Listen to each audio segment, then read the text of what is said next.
What's up, guys? Today I'm going to be going to the March for Our Lives event in Oakland, California. I'm going to talk to some protesters. Let's go see what they have to say. So what are we doing out here today? I'm out here because I'm a teacher, and every day I go to school, I feel like I have to protect my students not only from their everyday lives, but also for the fact that some person from the outside could come out and I would lose them just as quickly as that. Yeah.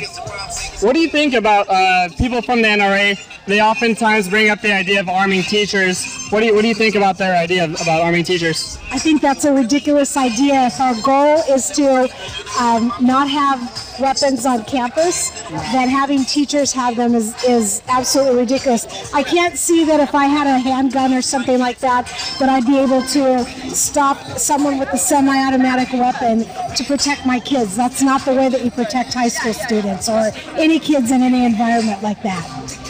I think what they would usually say is they'll try to say that it's inevitable that somebody's going to come with a semi-automatic gun and bring it into a school. They say it's impossible to keep criminals from obtaining firearms. So they say, let's say you had somebody like a teacher with a lot of military experience, and let's just say they really want to be an armed teacher, right? Concealed carry. Would you be against that person having, or what do you think? I think guns on campus are absolutely, we're trying to stop from happening, and I don't think even a trained professional would be able to save lives. There would still be students that would die. But I mean, like, even now we have armed school officers, right, like police officers. So you're in favor of police officers being on school campus, right? Absolutely. Yeah. However, and I really think that's more the solution than anything. Yeah, I think that having that knowledge of police officers on campus would actually deter people from coming onto campuses and killing students. What about if, like, there was a teacher, like we were saying, like, he has the same exact kind of training as a police officer, and then, you know, he goes through, like, let's say we made the background stricter, and he went through all the same kind of testing as a police officer. Would you be okay with that idea if they had a concealed carry, or do you think that's a bad idea? I think it's a bad idea because how would you secure that weapon? A police officer is authorized to carry a weapon and therefore trained in order to do that. If random people on campus, no matter what they're What if they have the same training, though? It doesn't matter. Having more guns on campus doesn't really solve the problem. I think police officers would be a better deterrent than having teachers armed on campuses. What about in regards to, like, other policies? Are there any other policies you would be in favor of, like ending concealed carry, or like, how do you feel about that concealed carry? Well, I believe the biggest problem is the hypocrisy of the NRA and their belief that most people want to take away or violate the Second Amendment. I think that needs to be the first problem that needs to be addressed. That's not the issue that we're dealing with. We're dealing with people that should not have weapons, and the NRA and people associated with the NRA aren't even willing to sit down and talk about reasonable legislation. To go and continue policies like Sandy Hook was a conspiracy and never happened, and those kinds of things like that. Right. Only that's not from the NRA, right? I think that was more from Alex Jones, I think, and InfoWars. But I don't think the NRA they didn't start that rumor, did they? Except that the NRA came out after those children were dead the day after and said the only way to stop a bad person with a gun is a good person with a gun, and that's not the solution. More guns is not the solution. Right. So my other question was going to be, so what about, like, concealed carry in general? Do you think we should completely end concealed carry, or at least just in California, or, like, what do you think about concealed carry? I honestly don't have an opinion on that. I know for myself, I can't imagine that I would ever purchase a firearm or anything like that.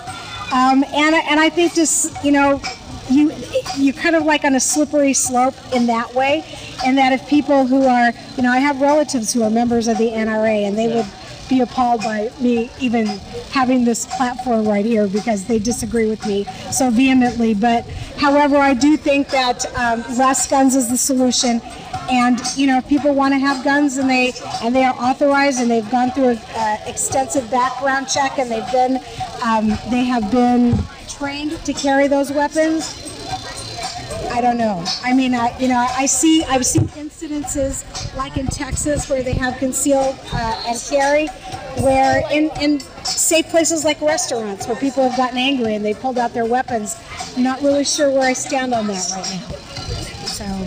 Okay.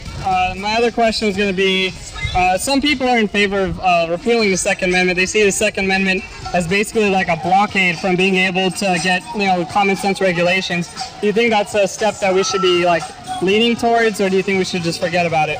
Well, I do believe that the Second Amendment is misinterpreted by the Supreme Court, and we're talking about a time back when the Constitution was first written, where there wasn't an organized militia, there wasn't an organized standing army, and we did fight the revolution with citizens. And so I think that the interpretation that the NRA and groups like that have of the Second Amendment, and even to some degree the Supreme Court, needs to be reevaluated. But I'm not sure we're doing away with the Second Amendment as an absolute. You don't think we should repeal the Second Amendment? I don't think it's an absolute. You don't think we need to? Okay. So, it sounds like you see some of the benefits from the Second Amendment. Do you think there's a benefit of having a militia? Well, I believe in civil rights. And so before we start repealing amendments, that it needs to be looked at in a reasonable way, where all people are talking. We don't talk anymore. We don't have an opportunity to sit down. We are so opposed to each other that we can't even have reasonable discussions anymore. Yeah. So we need to put aside all the propaganda. We need to put aside all of the hypocrisy that goes down, and we need to really have a discussion about it. It's the same thing with the Second Amendment. It's the same thing with our civil rights. It's the same thing with all of that. We can't just hold true and not at least, our Constitution was put together based on compromise. Yeah. And we have lost that ability. And so I think we need to get to the point where we can talk before we talk about repealing amendments. So what are we doing out here today? I am totally in support of registering to vote to change gun laws. Can you explain your sign a little bit? Sure. This number, the 30,000 lives, is from the Center for Disease Control in Atlanta. And they say it's actually over 30,000 every year. And the $229 billion a year is actually from the Giffords Legal Center. It's appalling. What kind of policies do you think we should pass through Congress to try and stem down the number of lives being lost to people using firearms? There are so many. It's hard to know where to start. But California is pretty progressive, in that they have pretty strict. Do you think California goes far enough, or would you say they don't go far enough? Well, none of them go far enough. I think there are loopholes, and that's where I would start, is with the loopholes. So universal background checks? Absolutely. What do you think about concealed carry? Do you think we should try and end concealed carry, or do you think there's some benefits to concealed carry? I personally don't see any benefits, but I think concealing carry is great for law officers. Yeah, what people usually say on the gun rights side, they usually bring up, they say there has been instances where a active shooter has been ended, where a person, like a good person with a gun, has killed the bad guy and ended the active shooting. Do you think maybe considering that we should at least leave concealed carry to some extent, or do you think we should just completely get rid of concealed carry?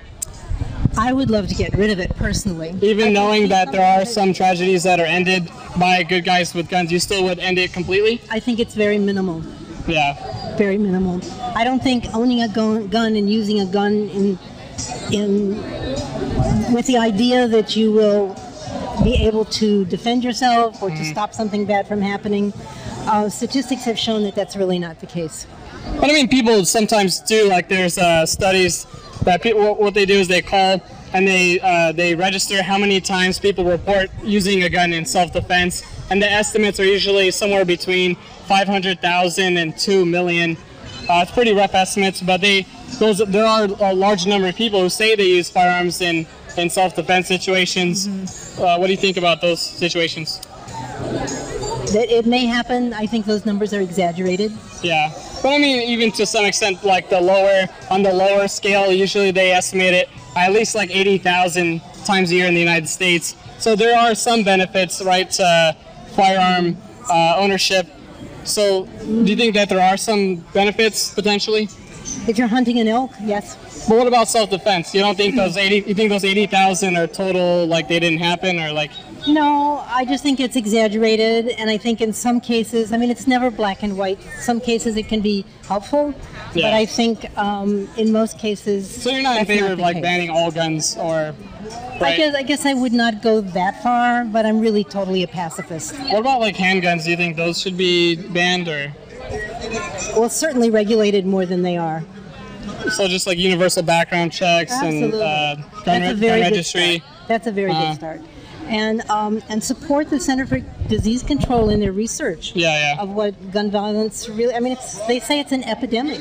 Yeah. You think of the CDC as being, totally involved with health and things like malaria and Zika, and it's a gun epidemic. There's some people who say like the CDC shouldn't study gun violence because they say guns are not a disease. What do you think about that? Well, it's an epidemic. It's an It's epidemic. not a disease, it's an epidemic. Well, what do you think about the idea of having teachers armed? Do you think that's a good idea? No, I do not. What if the teacher is like prior military and the teacher really wants to do it? You still think he should not be able to do it? I do believe he should not be able to own a gun in a classroom. In the classroom, okay. Right. What about like assault weapons ban? What do you think about that? Totally ban them all. Also, Only the military should have them. what about like part of the problem people say about with assault weapons is, I mean, they're essentially semi-automatic rifles, but they're only looking at a smaller category. Do you think what do you think about banning all semi-automatic guns? I'm for it. You're for it? Can I ask you something? Yeah. What's the reasoning or line of questions that you're trying to get at? Basically, I'm trying to open up communication, basically between people like myself and her that are in favor of stricter gun regulations. But then I also want to bring up the opposing point of view, because I think there's a lack of communication between gun rights supporters and people who are in favor of gun regulations. Do you think that's a productive thing to do? Yeah, I was just asking. Okay. Yes, clearly conversations are real. Okay. Join the conversation. A lot of questions. Oh yeah, You've got a lot of questions. I was listening. I was curious. What do you think about like a lot of the guys from the NRA? They try to paint the picture as like any kind of gun regulation is something that discriminates against black people. Like they'll look at the Mulford Act, for example, and they'll say look what they did to black people in California. They say well now we can't have any gun regulations because it might be a repeat of the past. What do you think about that? Well, first of all, the Mulford Act was actually passed against us, and it was because of what was happening. And just to go into what we did initially in all the cities in California, we would ride around and we were armed, and we would have law books, and we would stand. If she gets pulled over, anyone gets pulled over, we would tell her, no, you cannot go in your purse according to code section so-and-so. We would read the legal code. We didn't have the computers back then, right? So the idea was to inform our people, do not let them harass you. Do not let them, what I call, use excessive force against you. And if they pull weapons on you because they were just killing people, we were there to say that's not going to happen. We have the right to defend ourselves. That's why it was called initially the Black Panther Party for self-defense. And a person who's in self-defense is saying, I'm not looking for anything.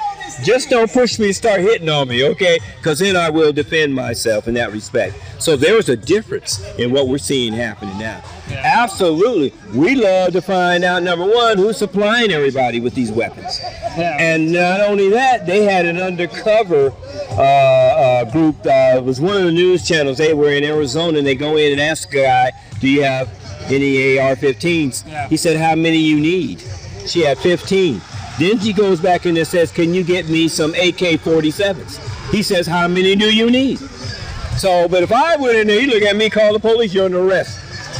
He used to leave the Denny's. I called the police on you at Starbucks, and now you're asking about guns. So, in other words, who's buying these guns and who's getting these guns and for what reason. So we have illegal gun runners in the United States. So do you think their point has any like merit to it? Do you think like what they're saying about like they don't want any more gun regulations because they like do you know Killer Mike? He was saying in his words, he was saying any kind of gun regulations will hurt black people first and hurt black people the worst. Do you think there's any merit to that, or do you think it's all? Well, first of all, as I'm going to say, most citizens in the black community who would get their guns would go and buy their guns anyway, if they're church people or a working guy or what have you. But I'm going to tell you, let's look at the felony rate that the jackets they put on people in the black community. You get arrested, you got a felony. Can you buy a weapon? No. No. So what kind of regulations you're going to put on people that don't go into the regulated store and buy them anyway? So it really wouldn't apply to us because they're not going in there, hey, I want to buy a weapon to defend myself. Let me get a background check. You didn't do that to the other guy. I'm going to do it to you. Oh, looks like you had a felony. It was a little felony, Class C, but since you had a felony, I'm not going to give you a weapon. Well, that's the dilemma that a lot of people in our community are faced with. They would not qualify to buy the weapons they're talking about regulating. So you don't think, like, for example, some of the things that people are talking about is trying to make it so, like, if you've ever had like even a misdemeanor, like they're talking about like maybe like a 5-year ban or a 10-year limit if you have a misdemeanor. Do you think that would disproportionately affect black people? It would disproportionately affect everybody in America. Yeah. But I think this is more directed toward the white community who have most of the weapons at this point to disarm the white community. Yeah. See, because part of the plan is what we see, the behavior of a national mandate of the police. Have you noticed that police departments all over the country, little or small, are following the same behavior? Have you noticed that they do stuff, they don't care if they're in front of a camera? You go on the internet all day long, you see a guy beaten to death in jail. You're seeing women being jumped on. And the latest, which really just took my heart, was when they had that 65-year-old church mother dragged her out of her car and was cursing her out like she was some young kid, calling all kinds of, totally disrespected her in that respect. So that whole concept of regulations against the black community, it really wouldn't mean anything, because like I said, we're not being sold guns. We're able to go in and buy weapons anyway in that respect. Most of the weapons that the young people get are being sold in the street. You can go up to a young 16-year-old and say, hey, you know, I'm looking for something, what you need. Do you think we can stop that, though? Do you think it's possible to at least reduce the number of guns getting in the hands of criminals? Well, or do you think there's nothing we can do about it? Well, I think we got most of the guns are already in the hands of the criminals, starting from the White House, the military, all the way down. They're the ones who are the real criminals. I mean, they can be criminalized in the world. But I mean, in terms of people that are, you know, going out and murdering people on the streets, do you think there's? But how do we determine who's murdering anyone? How do we? I mean, can we totally disarm the police departments? Would that be the right thing to do? They seem to be the ones that are murdering a lot of people. You have stuff going on in the community, but they're the ones who are blatantly murdering people and getting away. What I'm saying is this: somebody in the community murders somebody, they capture him, they're going to kill him on the spot, and they're going to do 500 years. How many police officers across this nation? The only one was the one who he was only in jail for a few months. Was the one who killed Oscar Grant. And that was because of the pressure that California put. But he has been the only one since, out of hundreds of more blatant murders that they found out, and they dismissed these officers. They let them go. With mothers crying, they send their son goes to the store, doesn't come back. Their daughter knocks on someone's door for direction and gets murdered. A young lady gets stopped by a police officer, Sandra Bland, and gets murdered in her car. These are the kind of things that we look at that are happening. So should we disarm the police? Do you know that the Interpol and police departments all over the world offered to come and retrain American police? They said, what you guys are doing is horrendous. What do you think is like the main thing we could do to try and stop police brutality? Do you think it's mainly like training, or like what do you think we should focus on? It's really the culture. The culture. It's hard to change, culture. I feel like, what kind of policy can we actually pass? Like, do you think we should extend training? No, I'll tell you one good policy. You want to build some housing? Yeah. Half that housing over there should be required for the officers to stay in the city they work. Now, all this housing they build one of them high-rises and make all them police officers live in Oakland. Make them live in the cities where they go. Then they got to get involved in the community. You know what else I'd do? While you're a police officer, I'd make you have to come out here with rallies like this. You don't have to let anybody you know, but part of your training will be, how many hours should we give them? 3,000 hours of community service, working with different organizations, working with young men, working with some of the people at the parks and recreations, hanging out in community organizations, going to community concerts and events, and become part of the community. That will change the culture if they require them to live within that community that they serve.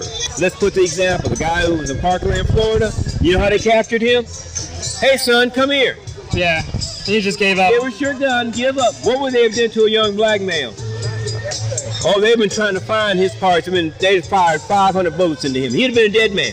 They'd have killed him on sight. So, no, there wouldn't be any equality. Do you think we should get rid of, like right now, if you're a felon, you can't purchase a gun? Should we get rid of that because it might be, it could discriminate against certain people? Should felons be able to buy guns? I imagine it would determine, like they always categorize everything. They have class, A, B, and C felonies. Yeah. Okay, so it really would depend upon. Now, if it's a violent crime felony, man, don't let that guy near a fork. Don't give him a screwdriver. Right. Anything he gets mad, he'll pick it up and use it. That's a different story. He has ongoing counseling. But someone who's gone through it, they're a good citizen, they're raising a family, they had a class, well, that's a different story. They're not a violent criminal, a violent person. To me, if you apply for it, it should be the reason. You should be able to have a group say, okay, you want to buy 5 of these guns. You should have to come to a group of people and say, explain to us why you want to buy these automatic weapons. In other words, it depends upon the type of weapons that you're buying. That's where the ban should automatic guns are already banned in California. Yeah. You wouldn't think they were. In the store, when you say banned, they always, but it's like the retail outlet, right? But what about the underground outlet? Oh, there's no banning there. As a matter of fact, we got some new stuff. Seriously, remember all the surplus weapons that were used in the Mideast? Yeah. We have what we call illegal American gun runners. They're in every city. It's amazing. That's why I was going to explain to you. You could go into West Oakland, get to know one of these youngsters. They got to know you. They ask you what you want for $600 or $700, $800. They'll get you a Glock AR-15, but it's not going to the gun store. So we have two dichotomies here, right? We have the so-called, this is what they are. Well, all those guns that are getting in the black market, they start off as legal guns, like people go into gun shops, and a lot of the time they buy guns, they sell them off to their friends, and it gets into the black market.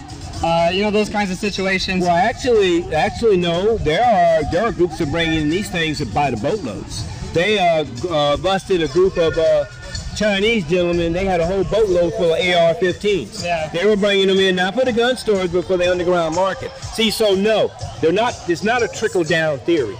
In 1971, 72, they did in Oakland.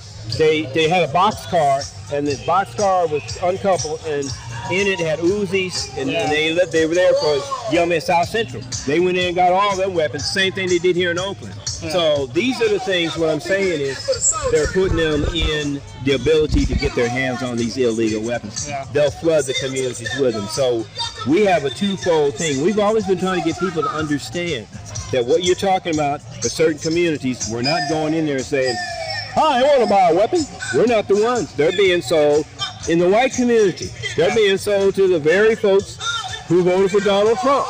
And it's like, I think they got a certain signal. You're not a Trumper? Okay, you can buy one. He likes Donald, he can buy 100. So I really think there's something going on there. So we're not going in the stores. So where are these weapons? And they're not trickling down. A guy comes in, he says, a trickle down is not when somebody comes and said, I just got 100 AK-47. But a lot of people do that. It's called straw purchases, or basically someone buys the gun illegally for somebody else. No, let me explain to you. These are gun runners. I'm going to tell you why. Because those very people, those right-wingers, are not going to come in here and try to sell anybody any gun. I hate your guts, I'm a Confederate flag. You want to buy my gun, boy? That's not going to happen. Okay, so they're not the people doing it. These are under gun runners, and a lot of it has to do with the police departments, which was brought up also, even here in Oakland, California. How can you not tell me? If you're a police department, how can you not tell me you don't know where this is coming from? I want you to think about it. I want you to think about it. How come there has... Did you not see the documentary called The Force? which was recently released about the Oakland Police Department. I haven't seen it. Total indictment. You know about the rioters in West Oakland? You got to see this documentary. As a matter of fact, one of them is still on the run. One of the police officers. They were doing some horrendous, illegal stuff. They were bringing guns into the community. Oh yeah, and the Oakland police force is still under federal indictment. They will not comply. They've been known to do everything from prostitution. Let's not forget about that. Right. They have their own prostitution group going, and that was the tip of the iceberg. And they shipped her down there to Florida, hoping she would disappear, but she didn't. So I want you to paint all this picture that everything is orchestrated. Yeah. No, the good old boys, the ultra-right, are not coming down here to West Oakland and selling to the brothers on the corner. No, these are actual orchestrated gun runner deals under the nose with the cooperation of the police department. There's no kind of way that you could get these weapons in without them knowing about it. And how hard is it to really find out? You could use the old thing. Hey, listen, I want to buy a couple of bullets. Next to you and I go, I want to buy this. Hey, me and him, you gained our trust. We want to buy. We would find out who's doing it, but they really don't want to. So there's two avenues here. One is gun control on a legal basis of people who are able to buy them. And first of all, most black people do not have that kind of money to go in the gun store and buy several weapons. They don't have $2,000 or $3,000 just to come in and spend money like that. They're trying to survive and eat. So, what do you think about the idea, like some people are talking about, I think in 20 different states, people that are convicted of stalking, like stalking women, they can still buy guns in a lot of states. Yeah. Do you think we should, those are a group of people that shouldn't have access to guns, or do you think they should be able to? Well, I don't know what the statistics that happens with them when that takes place. So I wouldn't know. I mean, just what do you think about the idea? A guy stalking women, and don't you think that's a bad idea for them to have a gun? Yeah, I don't know. I don't know what the situation be, and I don't know even how that would apply to the gun laws that we're talking about at this point in time. Well, I mean, we're going off into other areas right now, but but on the other stuff, 'cause I'm in the interview, so I can get back over here what I got to do. Okay. But I appreciate your time. All right, thank you. Thank you. Thank you guys for watching the video. Don't forget to like, comment, and subscribe to the channel, and enjoy the rest of your guys' day.